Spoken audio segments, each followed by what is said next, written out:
नमस्कार दोस्तों, जय जोहार। मैं कौशल तिवारी और बीनिया संझा में आपका स्वागत है।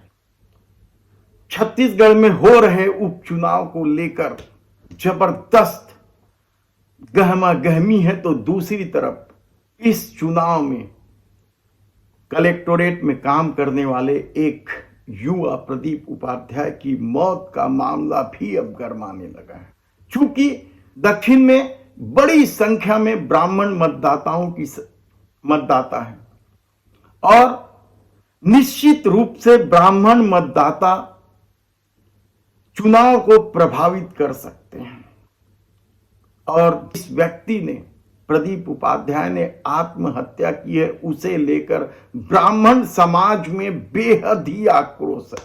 उन्होंने साफ तौर पर बताया है कि उसे किस तरीके से ब्राह्मण होने के कारण प्रताड़ित किया जा रहा था।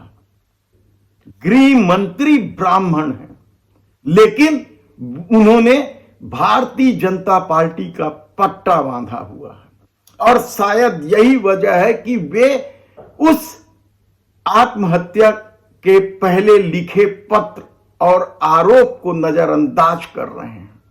प्रदीप उपाध्याय ने 2 पेज के अपने पत्र में साफ तौर पर लिखा है कि ब्राह्मण होने की वजह से उन्हें किस तरीके से प्रताड़ित किया जाता रहा है और इस ब्राह्मण को भगाओ जैसे शब्दों का इस्तेमाल किया जाता है।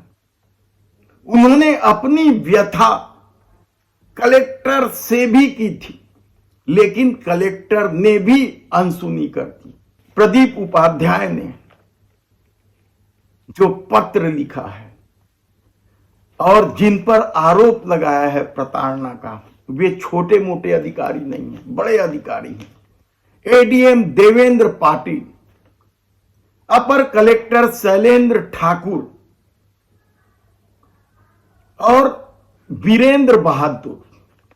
इसके अलावा उन्होंने कलेक्टर के स्टेनो मुक्तेश्वर पटेल पर भी प्रताड़ना का आरोप लगाया, लेकिन अभी तक ब्राह्मण गृह मंत्री होने के बावजूद एफआईआर दर्ज नहीं की गई है। किसी की गिरफ्तारी नहीं हुई है, कोई कार्रवाई नहीं हुई और ब्राह्मण समाज इस मामले को लेकर बेहद नाराज है। आज और कल 2 दिन में राज्यपाल और गृह मंत्री को पूरे प्रदेश से कलेक्टर के माध्यम से ज्ञापन दिया जा रहा है। कार्रवाई नहीं हुई तो हम मुख्यमंत्री के पास जाएंगे और उससे भी ऊपर डीजीपी तक जाएंगे और भी जिनकी प्रताड़ना से विवश होकर आत्महत्या के लिए मजबूर होना पड़ा, उन तीनों अधिकारियों के खिलाफ उच्च स्तरीय जाँच हो। जहाँ भी सर्व ब्राह्मण समाज की हमारी टीम है, हम कोशिश करेंगे कि हर जगह हम थानों में जाकर उनके खिलाफ करें और सभी जगह वो आंदोलन उठाएं। इस तरह के कृत्य दोबारा कभी न हो सके और इस तरह ब्राह्मणों को टारगेट न किया जाए। अभी आप देखेंगे उसमें अभी तक एफआईआर भी नहीं हुई। एक तरफ ब्राह्मण समाज नाराज है, वह आने वाले दिनों में आंदोलन करने की धमकी दे रहा है, तो दूसरी तरफ ब्राह्मण वोटों को साधने के लिए भारतीय जनता पार्टी ने अपने गृह मंत्री विजय शर्मा को उतार दिया है। विजय शर्मा कल सुंदरनगर पहुंचे।